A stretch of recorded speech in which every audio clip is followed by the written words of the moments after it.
Hey guys, welcome in. I've got Dale Jenkins here with me today, and we want to talk to you about something special that we have coming up here at Heritage Christian University on April the 7th and 8th. It's the Better Conference, and Dale's going to tell us a little bit about it. Dale, could you first kind of share some of the inspiration behind how the Better Conferences began? Well, first of all, Caleb, thank you for having me on for a few minutes today. You're doing some really great work. I watched your interview with your favorite person, Matthew Marion.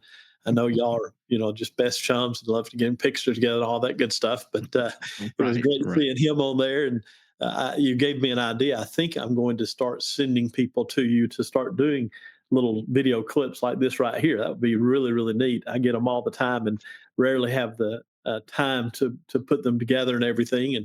And you have the expertise that makes that time faster. So thank you for how you've trained yourself and how you're using that ability. Better began probably about 14 years ago now. It had a rather unusual beginning, as a lot of things do. I remember I was driving down Highway 65 heading back to Spring Hill from a hospital visit up in Nashville and got a phone call, and Rusty Pettis and Barry Throneberry were sitting in Rusty's office, and they had a question. They said, "We've been talking," and they said, "Who in the Brotherhood does the best job of anybody you know at delivering the invitation?" And I said immediately, I said, "My opinion is Keith Parker." And they said, "Okay, that's kind of what we thought too." And I thought, and then I started thinking, I wonder if we could do something and let Keith tell about how he does that. And then I started thinking, why don't we have any kind of program that tells people how to do what the best guys out there do? How do they do that? And that became the Better Conference. It's kind of delved into more that with some encouragement for ministers, kind of a time to celebrate ministry and the work of ministry as well as the work of preaching. But that's actually how it got started. We had our first one in Spring Hill, Tennessee. I charged $75 a person. I thought I'd get rich on it.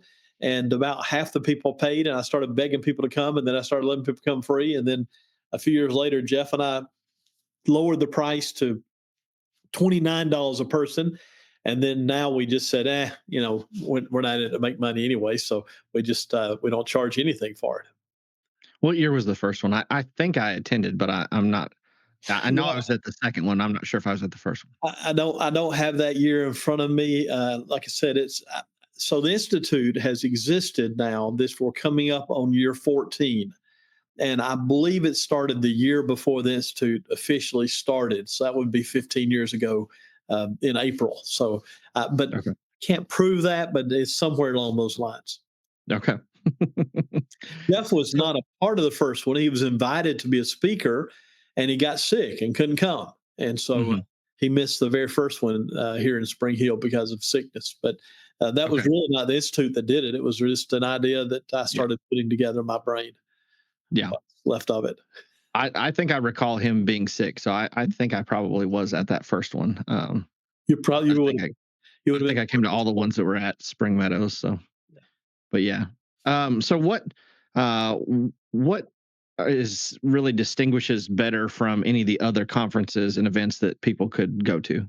So I'm going to highlight two things, maybe three things. One would be the fact that it is more focused on the how-to of standing up, talking, or ministering to people. That's pretty unique. We don't, So here's kind of how I think about it. If we spend 10 hours putting a sermon together, I don't know how much time people spend putting a sermon together, but if we spend 10 hours putting it together, we spend 0 hours, most of us, on how you present that sermon. And it's like, Mhm, well, maybe I ought to spend 2 minutes on how we present the sermon. Nobody mhm. trains us in that. So that's something unique about it. The second one is it is a non-issue event. I have to be careful in saying that because non-issue really doesn't exist on Earth. But we're not there to discuss the latest issue going on in the brotherhood. We're there to talk about ministry and preaching. And that's what we've chosen to make that event. I have plenty of events I'm a part of where I'll debate you. That's not what this event is. And the third thing that kind of makes it unique is at the end of each session, The sessions are 30 minutes long. They're Mhm. not 45, they're not an hour, they're 30 minutes. We have a couple of breakouts that are kind of unique from the 30-minute session, but the sessions are 30 minutes long. And at the end, there's 15 minutes devoted for just questions as a result of what they said. So if Keith Parker was speaking on the living invitation, somebody said, "Well, you said something that made me ask this question," and so that kind of makes it unique. That we actually have some time at the end of each session where you get to ask questions. Okay.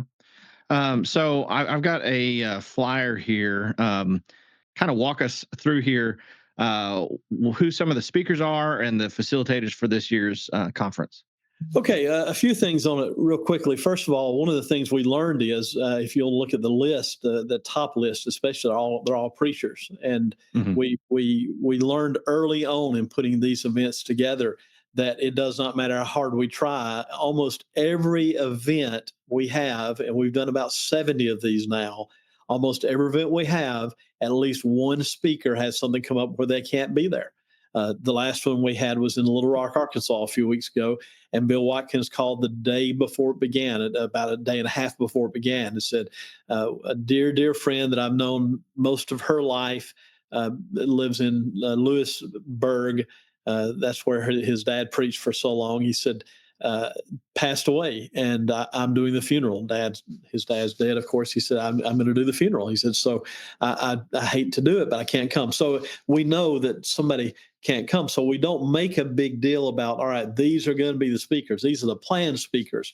So most folks that'll watch this will know these guys, and we do our very best to get the best that we can get. There are guys we don't get. There are guys Jeff wants that we don't get. There are guys I want that we don't get. He and I have to agree on that.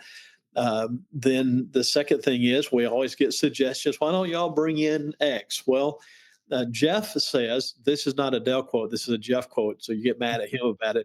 Jeff says, we we don't if you want to have your guys put your own conference together and bring the guys in you want to bring in.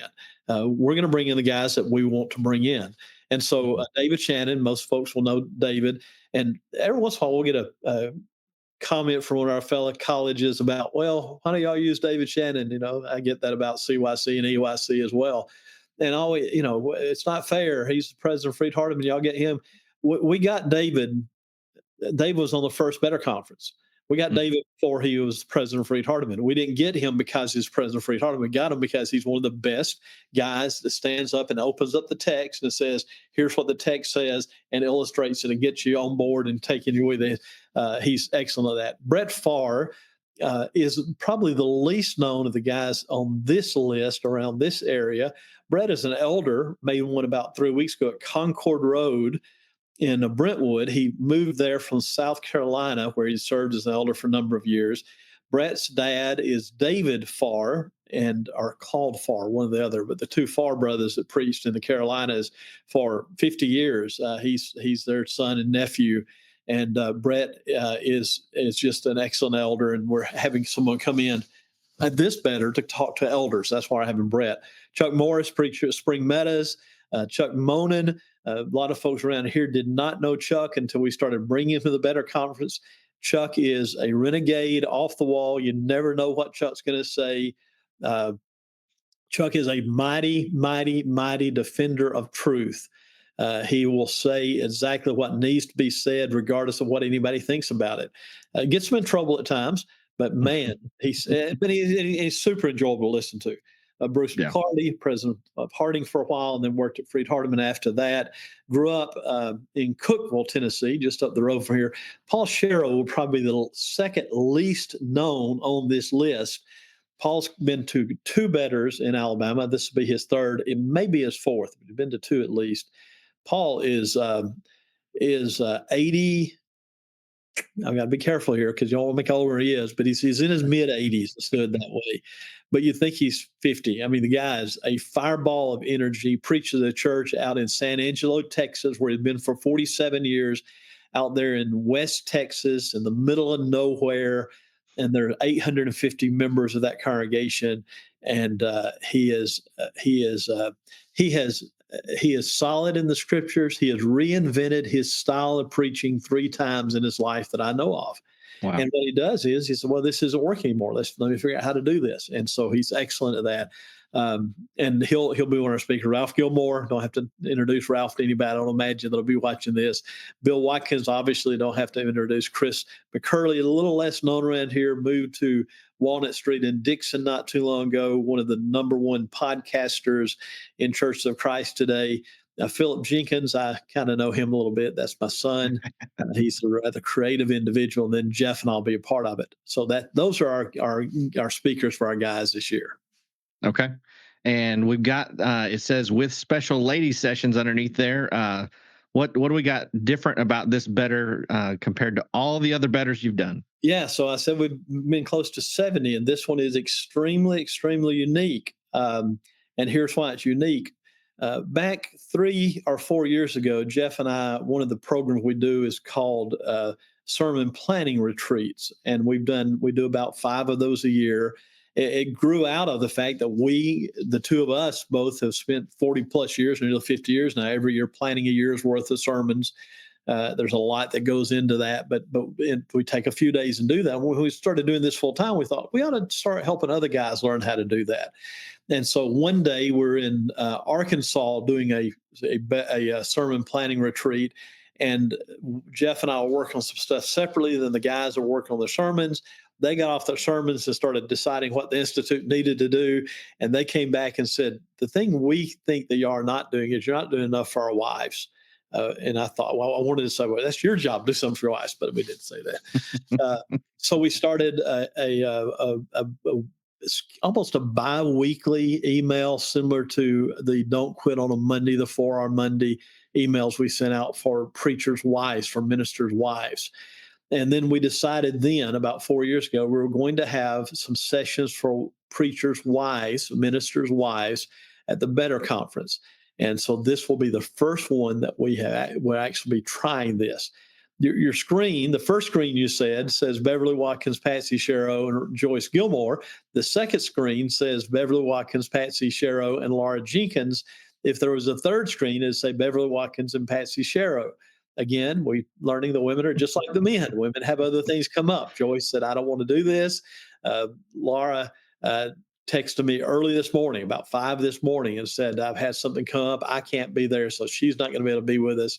So we got Beverly and Patsy, and the two of them are going to do it. And then we're going to do something unique that we wanted to do, but we didn't think we had time for it. We have just an extended question and answer time for Beverly and Patsy with the minister's wives there. We think that'll be very fruitful. So, but that'll start at 2:30. Better Conference starts at 1:00, but that'll start at 2:30 on Monday. There'll be a 2:30, a 3:30, and a 4:30 session. Then we'll have supper together, and we'll have a speaker that'll talk about the preacher's family at supper. And that's Philip Jenkins. That's when he's speaking this time, unless he's not texted me and said he can't be at this event yet. So if he texts, we'll have to figure something out on that. But then after that, the last 2 sessions that night will be David Shannon talking to preaching families. And then after David speaks, we'll close out the evening with Paul Sherrow. And Paul was going to do one of his character sermons. And you've seen, I think, 2 of those, Caleb. Yeah. They're so unique.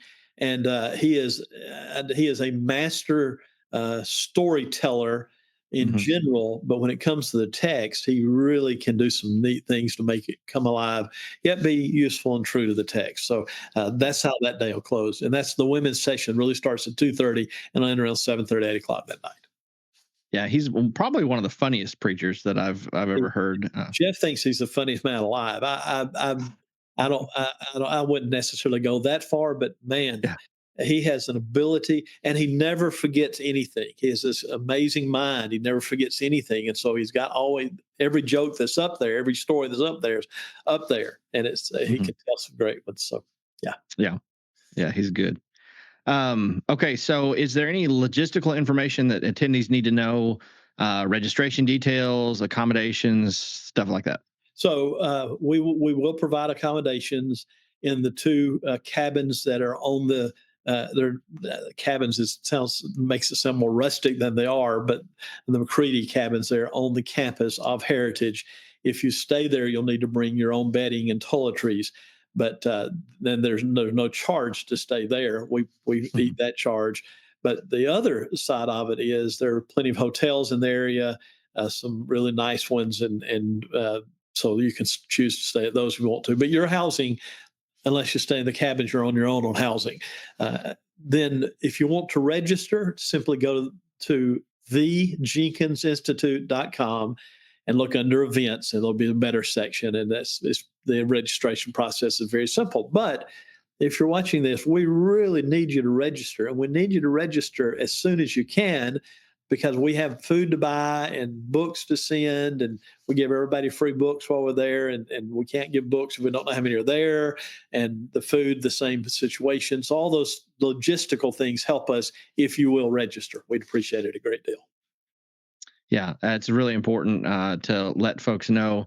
I don't think people really understand how important for a host it is to know how many people are anticipated to come. Obviously, things can come up and you can't make it or whatever after you said you might come, but those numbers are really important to help us gauge how much food and what all we need to have on hand. So, So really we'd rather important. prepare for 150, Caleb, and Yeah, there'd be 70 there than sure. prepare for 70 and there'd be 80 there or 75 there even. I mean, we want to Yeah, prepare for, we'd rather over prepare and we will. So, but let us know if you're coming. We'd really appreciate that. And again, the sooner the better. In fact, right now would be a good time to do it. that would be a great time. The link is there on the flyer. I'll also have it posted down below the video, so you can just click on the link and be able to be taken to the registration and help out by that way, so that we know that we have a record of your attendance that you're coming. Also, you mentioned there's some free things to give away. What all are you giving away this year? So we give away a free iPad mini every year. We've done that for since the very first Better, and we keep doing it. And I think we've given away close to 70 iPad minis. That's a lot of iPad minis, but we'll give one That's a lot away of iPad. again this year to one person, and then we'll have books available for everybody that are there. That's there. We haven't decided yet. I don't think what books we will have there. We will have. There'll be ministry books. We have 3 or 4 new ones that have come out just recently, and it'll be some of the new ones we have out. Okay. We Um, have an assortment because like the Freed Hardeman lectures is just a couple of weeks before, and a lot of yeah. people will get books that we'll give away there. And so if you get a book there and you show up at this, you'll say, I got the same book twice. So we try to have more than just one book there, if that makes sense. Yeah, that makes sense. Um, yeah, now you've mentioned mentorship. You do something kind of unusual with mentoring through the Jenkins Institute. You want to tell a little bit about that? So we were in Jackson, Tennessee, about 9 years ago now, I guess, and we were talking about a couple of young men that were struggling in their ministry, and to the point that they were looking like they're going to jump out of this. And we started, what could we do to help them? And you can only carry so many folks, a person. I've got a preacher friend in Missouri that he's got 8 guys he's mentoring. That's marvelous. Wow. But I don't think he can mentor 80 guys. He can mentor maybe 10, and that's the most he can take. So, Yeah. you reach a tipping point. So what if young guys or even old guys that are struggling anyway in their ministry had somebody that was a go-to person? And if you had 2 or 3 go-to people, maybe when things got really difficult, as they do for every minister at times, if we had some go-to people that could say, "Hey, hang in there. I know what you're going through, or I've been with you through other things, and here's how you handle this," or that's been there themselves can say, "Here's how I made it through it." Not know it all, but a mentor. And so we developed what we call 222 mentoring based on 2 Timothy 2:22, and it's the idea is all right. It, you get a mentor for a year. At the end of that year, you get a different mentor for year 2. And then that year, you get a different mentor for year 3. And there are specific things every month that the mentor and the mentee are to do together. It's a guided mentorship. But then, but there, the if you get a phone call and your elders call you in and fire you, and next month you're supposed to be talking about finances, well, that might be appropriate, but it might be you need to talk more about finance about being fired than the finances that month. So we don't force you to talk about what what we think you should talk about. We want you to talk about what you need to talk about, but we give you some subjects that we think are things that ministers tend to deal with. And so at the end of the 3 years, you've got, maybe you didn't connect to one of them. You've got two guys. Maybe you didn't connect to two of them. You've got one guy. Maybe you connect to all three. You've got three guys that you can contact anytime when you're struggling and say, hey, the rest of my life, I've got somebody I can go to until I reach a point where they're gone. And now I've got guys that are calling me and I'm trying to help out.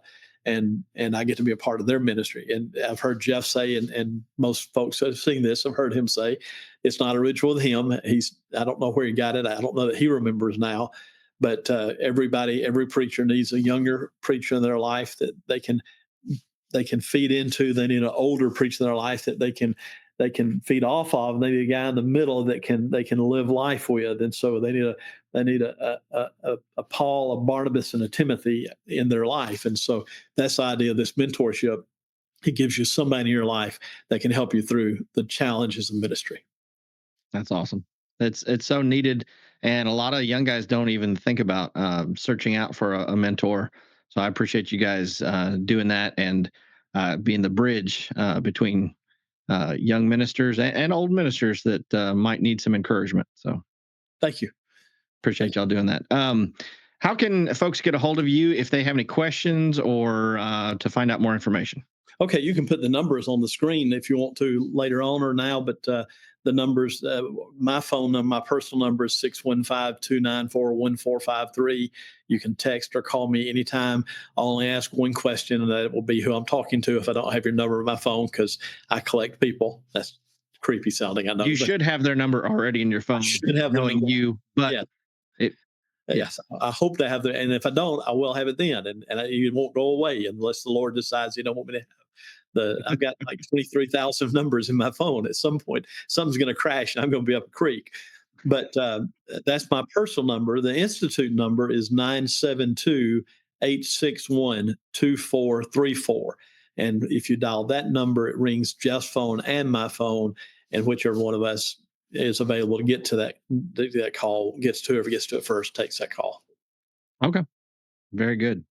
That's a lot of information. We'll definitely have it on the screen there for you, And and post it in the links below. And Dale, appreciate so much what you do for ministers. There's all sorts of things that you can find all over the world and in other religious groups, but there's nothing quite like the Jenkins Institute and how much you and your brother love ministers and encourage ministers. So thank you, Kevin. We love you. We're thankful for you and your ministry. And if we can help anybody out there, just let us know. We'll do our best. awesome. All right, guys. Hope you make plans to be with us for Better here in Alabama at Heritage Christian University on April 7th and 8th.